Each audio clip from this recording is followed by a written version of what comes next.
Baik Bapak Ibu sekalian, saya ingin menyambungkan dulu semangat dari Pak Bupati tadi.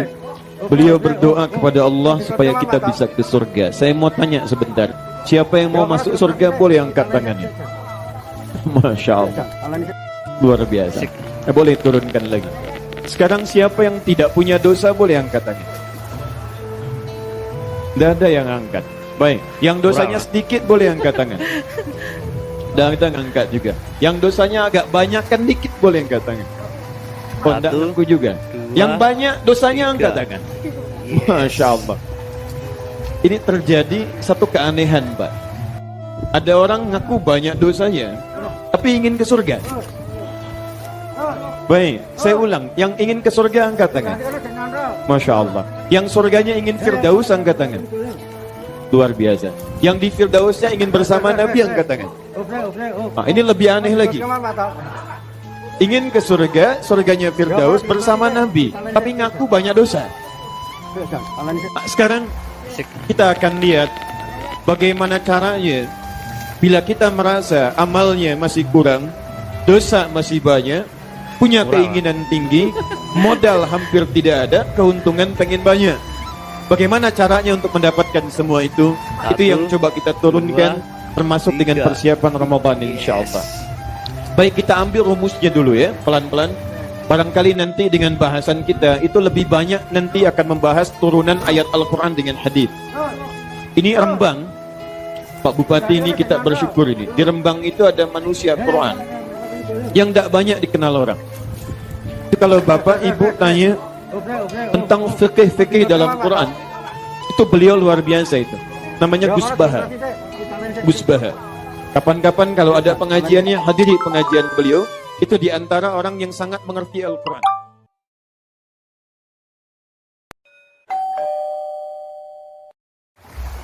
Masyhur sekali ya, diantara yang difahami semua ulama, bahwa Quran itu bisa mensyafaati ya. Masyhur sekali bahwa Quran itu bisa apa? Mensyafaati.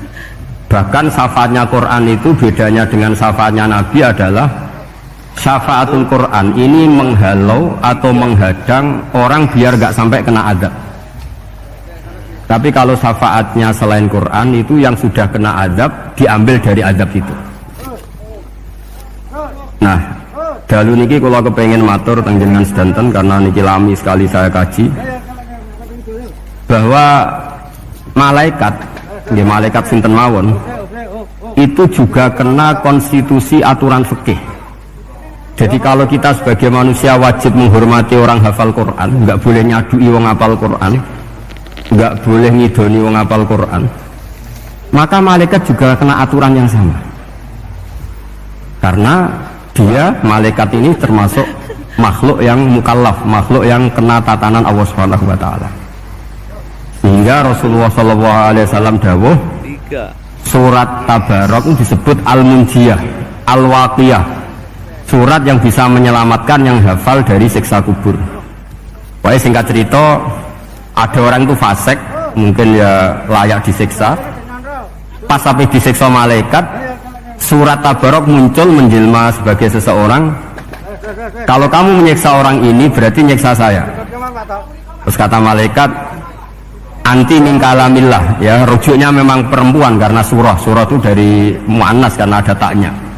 Anti min kalamillah, kamu ini termasuk kalamullah. Wa ana akrahu musa'ataki, tentu aku nggak berani menyiksa kamu. Ya terus berdebat kata malaikat, ini orang nggak bener, ini orang fasik, saya harus mukuli dia.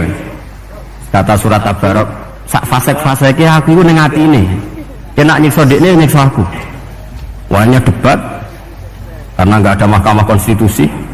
Terus walhasil terus malaikat bilang gini, ya sudah kita lapor kepada Allah Subhanahu wa taala.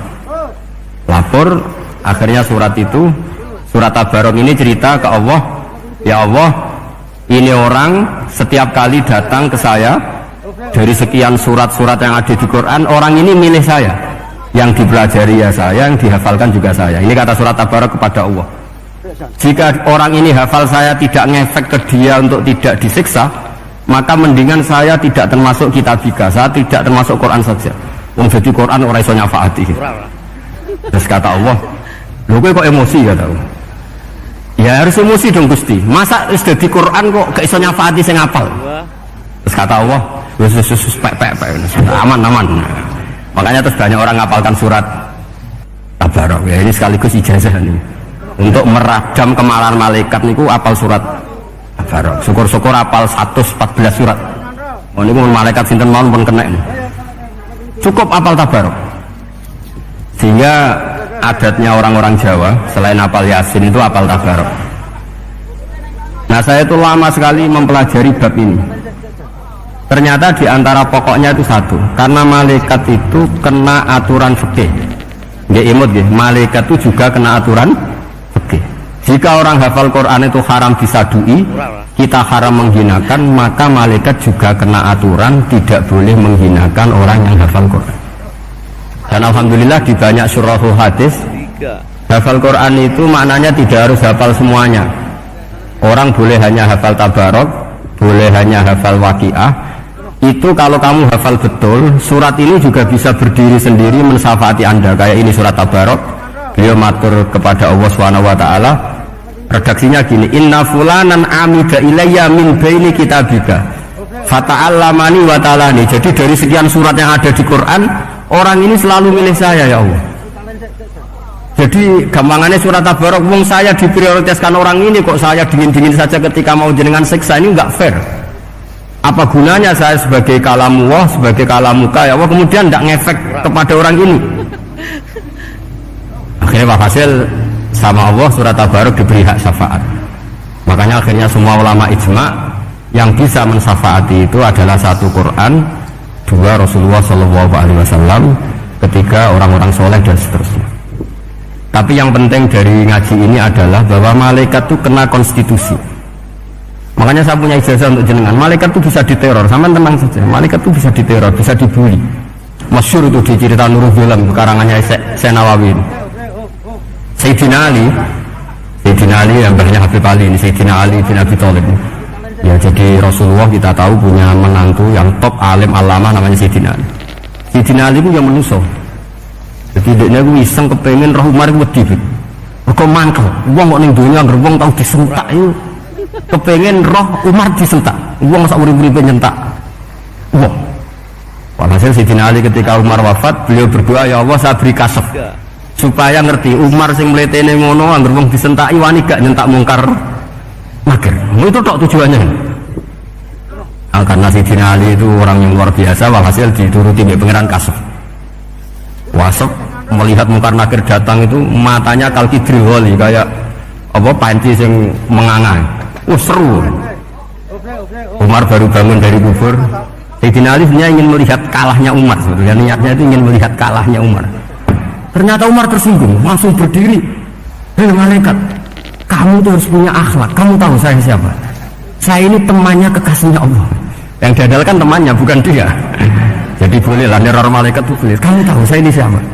Saya ini temannya kekasihnya Tuhan, kekasihnya Allah. Oke sopo, kancane Nabi Muhammad. 3. Itu panik mungkar nakir. Panik terus matur Allah, ya Allah ini ada orang yang saya teror malah saya diteror. Siapa dia? Umar, temannya kekasihmu. Kata Allah, ya aku itu sembi akhlak sidik, mau soal kancane Nabi gitu. Semenjak itu terus sopan, ya kok mungkar nakir.